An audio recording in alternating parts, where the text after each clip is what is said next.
اس وقت انشاءاللہ تلاوت کریں گے اور پھر ان کا پس منظر اور قرآن ہی سے ان کا جو مفہوم خود قرآن جس کو واضح کرتا ہے اسے بیان کرتے ہوئے ایسے ارباب فکر و دانش یا ایسے اصحاب تدبر جن کو کوئی فکری الجھن ہوگی یا جو کسی طرح بھی کسی گمراہ گلی میں داخل ہو چکے ہیں ان کو ہم دعوت انصاف دیتے ہوئے آج ہی نہیں جب تک انشاءاللہ یہ پیغام سی ڈی کیسٹ اور کتاب کی شکل میں چلتا رہے گا اللہ کے فضل سے ہدایت کا سامان میسر کرتا رہے گا۔ محتشم سامعین حضرات، سورہ آل عمران میں آیت نمبر 173 ہے۔ خالق کائنات جل جلالہ نے ارشاد فرمایا الذین قال لهم الناس ان الناس قد جمعوا لكم فاخشوهم فزادهم ایمانا وقالوا حسبنا اللہ ونعم الوکیل۔ یہ اس وقت کا معاملہ ہے جب احد کے دن حضرت ابو سفیان رضی اللہ تعالیٰ عنہ جو ابھی کلمہ انہوں نے نہیں پڑھا تھا وہ واپس جانے لگے تو انہوں نے کہا کہ اے محمد ہمارا مقابلہ اب اگلے موسم بدر میں ہوگا۔ بدر میں منڈی لگتی تھی تو وہ چیلنج کا دن حضرت ابو سفیان رضی اللہ تعالی عنہ نے اس دن کا چیلنج کیا کہ اس دن اب ہم لڑیں گے۔ جب وہ دن آیا حضرت ابو سفیان رضی اللہ تعالی عنہ مکہ شریف سے اپنی فوج لے کے نکلے۔ رب ذوالجلال نے ان کے دل میں مسلمانوں کا رعب ڈالا تو آگے آنا ان کے لیے مشکل ہو گیا۔ اب وہ اپنی اس شکست کو چھپانا چاہتے تھے کہ چیلنج تو ہم نے کیا تھا اور ہم نہیں جا رہے، مسلمان وہاں آ جائیں گے تو پھر کیا ہوگا۔ ادھر سے رسول اللہ صلی اللہ علیہ وسلم نے تیاری مکمل کر لی، صحابہ کرام علیہم رضوان کو ساتھ لیا اور بدر کا سفر شروع کر دیا، جس کو بدر صغرا کہا جاتا ہے۔ جو بدر کبرا ہے وہ تو احد سے پہلے کی جنگ ہے، یہ اس کے بعد ہے۔ اب جس وقت حضرت ابو سفیان رضی اللہ تعالی عنہ اس شکست کو چھپانے کا منصوبہ بنا رہے تھے تو ایک شخص نعیم بن مسعود اشجعی جو اس وقت مومن نہیں تھے، بعد میں انہوں نے کلمہ پڑھا، وہ جو جاہلیت میں ان کے ہاں عمرے کا تصور تھا اس کے لیے وہ مکہ شریف گئے ہوئے تھے اور اسی رستے بدر والے واپس آنا چاہتے تھے۔ تو حضرت ابو سفیان رضی اللہ تعالی عنہ نے انہیں کچھ لالچ دیا، کچھ اونٹ دیے کہ تم جا کے مسلمانوں کو ڈراؤ کہ قریش مکہ کی تیاری بہت زیادہ ہے اور اگر تم ان سے لڑو گے تو بچ کے نہیں آؤ گے، تم جا کے ڈراؤ تاکہ وہ آنے نہ پائیں، اگر آ گئے بدر میں اور ہم نہ گئے تو اس میں ہماری سبکی ہوگی۔ لہٰذا نعیم بن مسعود اشجعی وہ آ گئے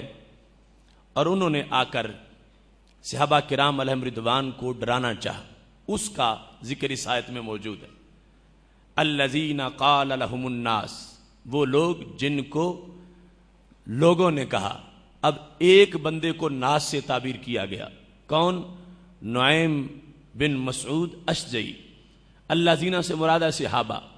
وہ صحابہ جن کو نعیم بن مسعود اشجعی نے یہ کہا ان الناس قد جمعوا لکم، کہ تمہارے لیے بہت زیادہ قریش اکٹھے ہو گئے ہیں۔ سردار مکہ شریف کے سب وہ آل پارٹیز اشتراک اور اجتماع کے بعد وہ تمہارے لیے پوری طرح اکٹھے ہو چکے ہیں۔ فخشوہم، تم ان سے ڈر جاؤ اور بدر کے رستے پہ نہ چلو۔ اللہ تعالیٰ فرماتا ہے جب میرے محبوب علیہ السلام کے صحابہ کو نعیم بن مسعود نے ڈرایا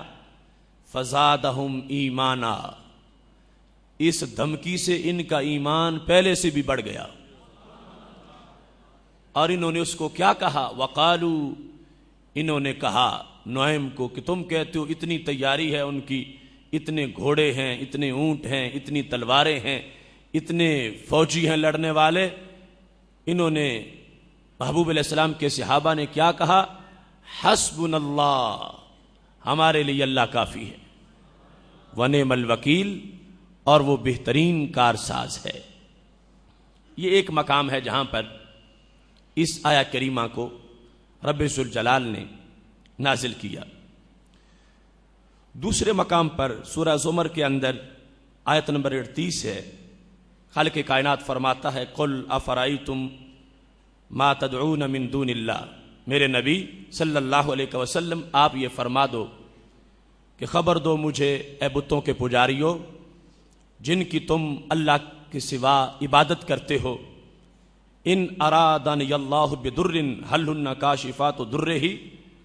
اگر رب مجھے نقصان پہنچانا چاہے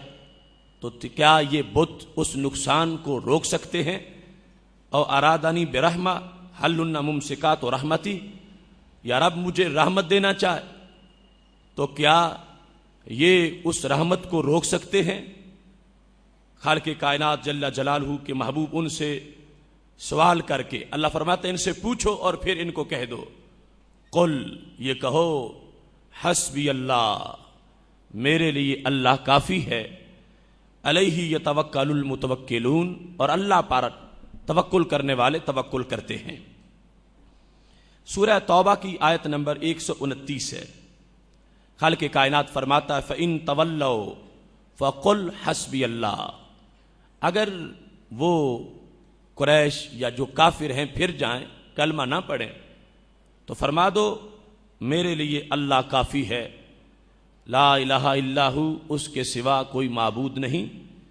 علیہ توکلت، اس اللہ پر میں نے توکل کیا، وہو رب العرش العظیم، اور وہ رب عرش عظیم ہے۔ سورہ طلاق کے اندر آیت نمبر 3 ہے، خالق کائنات فرماتا وَمَن يَتَوَكَّلْ عَلَى اللَّهِ فَهُوَ حَسْبُهُ، جو رب ذوالجلال پہ توکل کرتا ہے، خالق کائنات جل جلالہ اس کے لیے کافی ہے۔ ایسے ہی رب ذوالجلال کا فرمان سورہ زمر کے اندر یہ بھی ہے الیس اللہ بکاف عبدہ، کیا اللہ اپنے بندے کے لیے کافی نہیں ہے؟ یعنی استفہام انکاری ہے، اللہ اپنے بندے کے لیے کافی ہے۔ یہ آیات جن کو عمومی طور پر پیش کیا جاتا ہے اور ان سے یہ تاثر دینے کی کوشش کی جاتی ہے کہ شاید رسول اللہ صلی اللہ علیہ وسلم کی طرف متوجہ ہونا یہ ان آیات کی خلاف ورزی ہے، یا کے ساتھ نبی اکرم صلی اللہ علیہ وسلم کو ندا کرنا اور مدد چاہنا، اور پھر اولیاء یا ملائکہ یا شہداء ان کو رب ذوالجلال کی عطا اور اذن سے بھی مشکل کشا یا حاجت روا ماننا، یہ ان آیات کی خلاف ورزی ہے، یہ تاثر دینے کی کوشش کی جاتی ہے۔ میں آج کی اس فورم پر ان تمام آیات کو پڑھ کر ان کی وضاحت اور تشریح جو خود آیات قرآن سے ہے اس بات کو بیان کرنا چاہتا ہوں کہ یہ آیات جو مفہوم لیے ہوئے ہیں ان کی روشنی میں اگر کوئی شخص رسول اللہ صلی اللہ علیہ وسلم کی ذات مطہرہ کی طرف متوجہ ہوتا ہے اور اللہ کی دی ہوئی توفیق اور قدرتوں سے آقا صلی اللہ علیہ وسلم کو اللہ تعالیٰ کی عون اور مدد کا مظہر مانتا ہے، یا اللہ تعالیٰ کے اولیاء کرام کو رب ذوالجلال کی قدرتوں کا مظہر جانتے ہوئے ان کی طرف متوجہ ہوتا ہے، تو وہ ہرگز ان آیات کی خلاف ورزی نہیں کر رہا، بلکہ رب ذوالجلال کے کافی ہونے کا مطلب یہ ہے کہ خالق کائنات جل جلالہ کی قدرتیں ہیں اور قدرتیں کاملہ ہیں، اور اللہ تبارک و تعالی اپنے بندوں سے بندوں کی مدد کروا دیتا ہے۔